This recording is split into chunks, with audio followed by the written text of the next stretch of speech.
భుక్తి కోసం, భూమి కోసం, తెలంగాణ విముక్తి కోసం నిజాం నిరంకుశాన్ని ప్రశ్నించి రజాకారులను ఎదిరించి తమ ప్రాణాలు అర్పించి తెలంగాణ స్వాతంత్ర సాధనలో అమరులైన వీరులకు జోహార్లు పలుకుతూ భూమి కోసం, భుక్తి కోసం, విముక్తి కోసం ఏ నినాదంతో ముందుకు వెళ్లి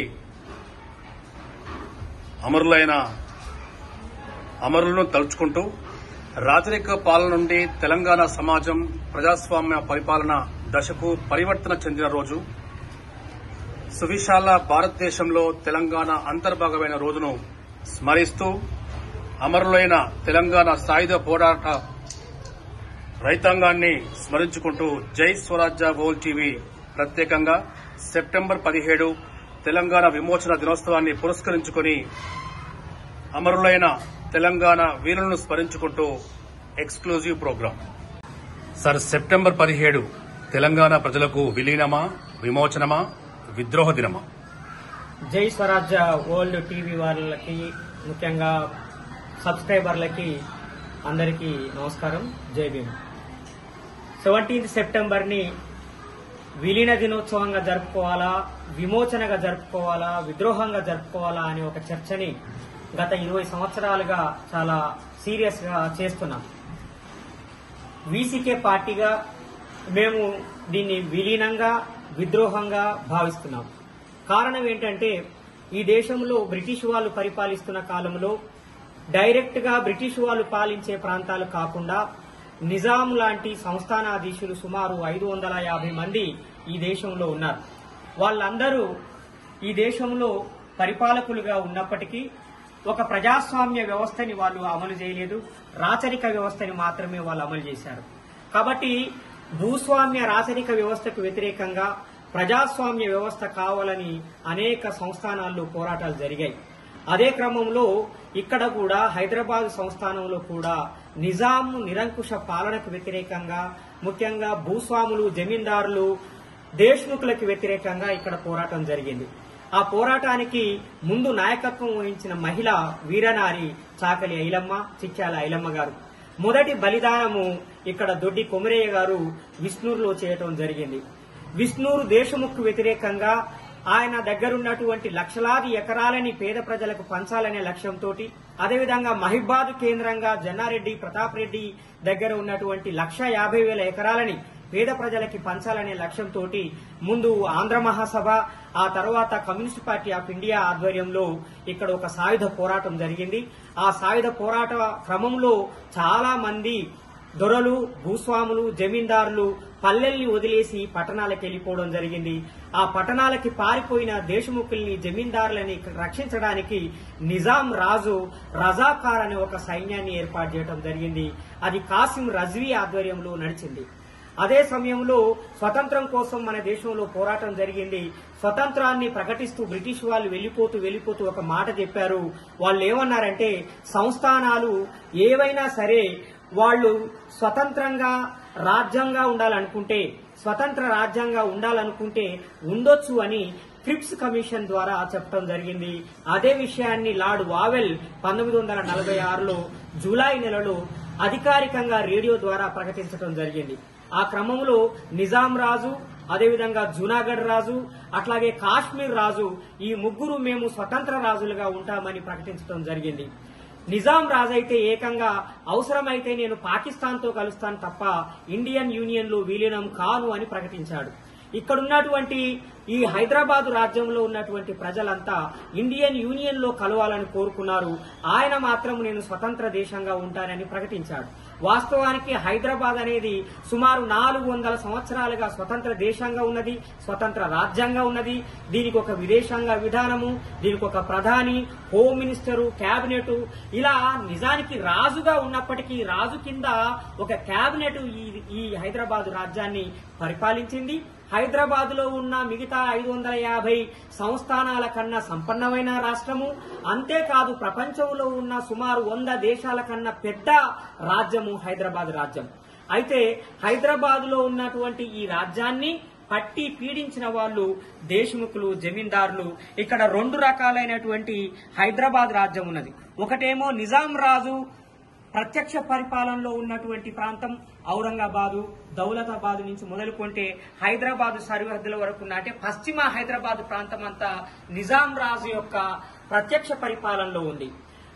బీబీనగర్ నుంచి మొదలుకుంటే ఖమ్మం వరకు బీబీనగర్, నల్లగొండ, మెదక్, సిద్దిపేట, వరంగల్, కరీంనగర్, ఈ భద్రాచలము, ఈ ప్రాంతాలన్నీ కూడా దేశముఖుల పరిపాలనలో ఉన్నాయి. ఈ దేశముఖులు వాళ్ల ఇష్టానుసారము పేద ప్రజల మీద పన్నులు వేయడము, వాళ్ళని దోపిడీ చేయడం జరిగింది. ఆడబిడ్డ పెద్ద మనిషి అయితే పన్ను వేశారు, ఆ ఇంట్లో పెళ్లి చేస్తే పన్ను వేశారు, పండుగ చేసుకుంటే పన్ను వేశారు, గొర్రెలు, మేకలు, ఆవులుంటే పన్నులు వేశారు. వాళ్ళు పొలాల్లో కేవలము వెట్టి చాకిరి చేసుకునే వాళ్ళుగానే ఉండాలి తప్ప వాళ్ళకంటూ ఆస్తి ఉండడానికి వీల్లేదని ఇక్కడ ఉన్నటువంటి దొరలు, భూస్వాములు, జమీందారులు దోపిడీ చేశారు. ఈ దోపిడీకి వ్యతిరేకంగా భూమి, భుక్తి, విముక్తి కోసం, వెట్టి చాకిరి నుంచి విముక్తి కోసము చాకలి ఐలమ్మ ప్రారంభించినటువంటి సాయుధ పోరాటము సుమారు 3000 గ్రామాలలో 2-3 సంవత్సరాల పాటు పెద్ద ఎత్తున జరిగింది. లక్షలాది ఎకరాల భూమిని పేద ప్రజలే పంచుకున్నారు. అట్లాగే సుమారు 3000 గ్రామాలలో గ్రామ రాజ్యాలు ఏర్పాటయ్యాయి. వాళ్లే పరిపాలించుకున్నారు. వాళ్ళు ఒక స్వతంత్రంగా స్వేచ్ఛా జీవితాన్ని అనుభవించారు. అలాంటి ఈ తెలంగాణ మీద, ఈ తెలంగాణని విలీనం చేసుకోవడానికి, నిజాం రాజుని లొంగ తీసుకోవడానికి ఆనాడున్నటువంటి నెహ్రూ ప్రభుత్వము ఆపరేషన్ పోలో అనే పేరు మీద సైనిక చర్యకి దిగింది. ఆ సైనిక చర్య 2 వైపుల నుంచి ప్రారంభమైంది. ఒకటి దౌలతాబాదు, షోలాపూరు, ఆ పశ్చిమ ప్రాంతం నుంచి మొదలైతే, రెండోది విజయవాడ నుంచి ఒక దళము ఈ తెలంగాణ, ఆంధ్ర, ఈ హైదరాబాద్ రాజ్యంలోకి ప్రవేశించింది. ఈ క్రమంలో ఒక పెద్ద మారణ హోమం జరిగింది.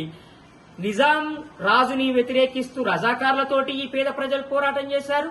అదే సమయంలో పోలీసు సైనిక చర్యకు వ్యతిరేకంగా కూడా పోరాటం చేశారు. ఎందుకంటే నిజాం సర్కార్ చేసిన పని ఏంటంటే పట్టణాలకి పారిపోయిన జమీందారులని, భూస్వాములని, దేశ్ముఖులని మిలిటరీ బలగాల సహకారంతో తిరిగి గ్రామాల్లోకి తీసుకొచ్చారు. పేద ప్రజలు ఆక్రమించుకున్న భూముల్ని మళ్లీ ఆ దొరలు, భూస్వాములు, జమీందారులు స్వాధీనం చేసుకోవడానికి ప్రయత్నం చేస్తుంటే ప్రజలు కమ్యూనిస్టు పార్టీ ఆధ్వర్యంలో తిరుగుబాటు చేశారు. ఆ రకంగా సుమారు 4000 మంది కమ్యూనిస్టు వీరులని, నాయకులని, ప్రజలని, అమాయకులని మిలిటరీ అనేది ఈ దేశంలో, ఈ హైదరాబాద్లో, ఈ తెలంగాణ, వరంగల్, కరీంనగర్, ఖమ్మం, మెదక్ ప్రాంతంలో హత్య చేయడం జరిగింది. అట్లాగే పశ్చిమ ప్రాంతం నుంచి ఎంటర్ అయినటువంటి ఇండియన్ మిలిటరీ ఏం చేసిందనంటే సుమారు 2 లక్షల మంది ముస్లింలని ఊచకోత కోయడం జరిగింది. ముస్లిం అని కనిపిస్తే చాలు రజాకర్ అనే పేరు మీద కొట్టి చంపారు. బహిరంగంగా వీధుల్లోకి లాక్కొచ్చి కాల్చి చంపారు, ఉరేసి చంపారు, సజీవ దహనం చేశారని మన కేంద్ర ప్రభుత్వమే ఆ రోజుల్లో సుందర్లాల్ కమిషన్ అనే దాన్ని నియమించింది. ఆ సుందర్లాల్ కమిషన్ సబ్మిట్ చేసిన రిపోర్ట్ లో ఈ వివరాలన్నీ ఉన్నాయి. అదే క్రమంలో దళితులను కూడా చంపినట్టుగా ఔరంగాబాదు, దౌలతాబాద్ ఏరియాలో మనకి సుందర్లాల్ కమిటీ రిపోర్టు నిక్షిప్తం చేసింది, రికార్డ్ చేసింది. కారణం ఏందనంటే నిజాం రాజు దళితులకి, గిరిజనులకి, బీసీలకి అసైన్డ్ భూములు అంటే ఇనాం భూములు ఇచ్చాడు. ఆ ఇనాం భూములు పేద ప్రజలకు ఉండడాన్ని జీర్ణించుకోలేనటువంటి వీళ్ళు రజాకార్లకి సపోర్ట్ చేస్తున్నారు, రజాకార్లకి అనుకూలంగా ఉన్న వ్యక్తులు వీళ్ళు అనే పేరు మీద దళితుల ఇళ్ల మీద దాడులు చేశారు, దళిత వాడల్ని తగులబెట్టారు, దళిత నాయకుల్ని చంపినట్టుగా సుందర్లాల్ కమిషన్ రిపోర్టు తెలియజేస్తా ఉన్నది. ఇక్కడ మనం అర్థం చేసుకోవాల్సింది ఏంటంటే హైదరాబాద్ అనే రాజ్యమే విలీనమైపోయింది. రాజ్యం దురాక్రమణకి లోనైపోయింది. అంతకన్నా ముఖ్యంగా ఈ హైదరాబాదు రాజ్య ప్రజలు కోరుకున్న సమానత్వాన్ని, కోరుకున్న సామాజిక న్యాయాన్ని, కోరుకున్న సమాజాన్ని కాలరాసింది ఇండియన్ మిలిటరీ పేరు మీద జరిగిన పోలీస్ చర్య. అందుకు ఆనాడున్నటువంటి హోమ్ మినిస్టర్లు 2 ఉన్నారు. ఒకటేమో సర్దార్ వల్లభాయ్ పటేల్ ఆధ్వర్యంలో ఈ సైనిక చర్య ప్రారంభమైంది. తర్వాత సి రాజగోపాలాచారి హోమ్ మినిస్టర్ అయ్యాడు. ఆయన ఆధ్వర్యంలో 4000 మంది కమ్యూనిస్టుల్ని ఊచకొత కోయటం అనేది జరిగింది. కాబట్టి ఇది స్పష్టంగా హైదరాబాదు రాజ్యాన్ని ఆక్రమించుకోవడం, at the same time Hyderabad రాజ్యంలో ప్రజల కోరికలకి, ఆశయాలకి వ్యతిరేకంగా ఈ దేశాన్ని, ఈ ప్రాంతాన్ని తిరిగి దొరలకు అప్పజెప్పినటువంటి ఘనత ఆనాడున్నటువంటి కాంగ్రెస్ పార్టీ. ఈ సందర్భంగా ఒక మాట చెప్పి ముగిస్తాను. విషయం ఏంటంటే ఆర్ఎస్ఎస్, హిందూ మహాసభ ఈ 2 సంస్థలు కూడా ఆనాడు దేశ్ముఖులకి, భూస్వాములకి, జాగీర్దారులకి పనిచేశాయి తప్ప పేద ప్రజల పక్షాన పనిచేయలేదు. వాటి పునాదుల మీద ఏర్పడ్డదే బీజేపీ. బీజేపీకి విమోచన గురించి మాట్లాడే నైతిక హక్కు లేదు. ఎందుకంటే ఈ హైదరాబాదు ప్రాంత ప్రజల ఆలోచనలకి, ఆశలకి వ్యతిరేకంగా దొరల, భూస్వాముల, జమీందారుల కొమ్ముగాసినటువంటి సంస్థల నుంచి వచ్చినటువంటి పార్టీ బీజేపీ. ఇప్పటికి కూడా అది ఆ వర్గాల ప్రయోజనాల కోసమే పనిచేస్తున్నది. వాళ్ళు ఈ విముక్తి పోరాటంలో పాల్గొనలేదు. ఈ విముక్తి పోరాటాన్ని వాళ్ళు సపోర్ట్ చేయలేదు. పైగా వీళ్ళని అణిచివేయడానికి భూస్వాములకి, జమీందారులకి సహకరించారు. అలాంటి వాళ్ళు కేవలం ముస్లిం రాజు అన్న పేరు మీద మతం ప్రాతిపదికన తెలంగాణ సమాజాన్ని విడగొట్టడానికి ఇప్పుడు విమోచన అనే ఒక నాటకం ఆడుతా ఉన్నారు. షోయబుల్లా ఖాన్ ముస్లిం కాదా?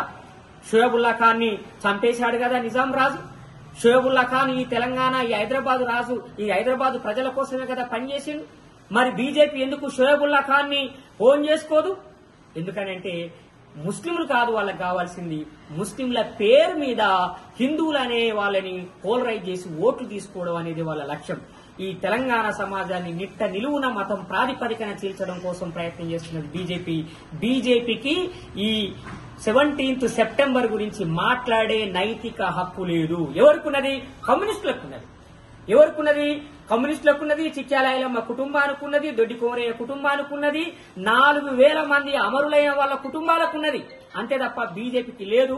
ఇది విలీనము, విద్రోహము అని నేను వీసీకే పార్టీ తరఫున స్పష్టంగా ప్రకటిస్తున్నాను. నా పేరు డాక్టర్ జిలకర Srinivas, VCK party Telangana state president.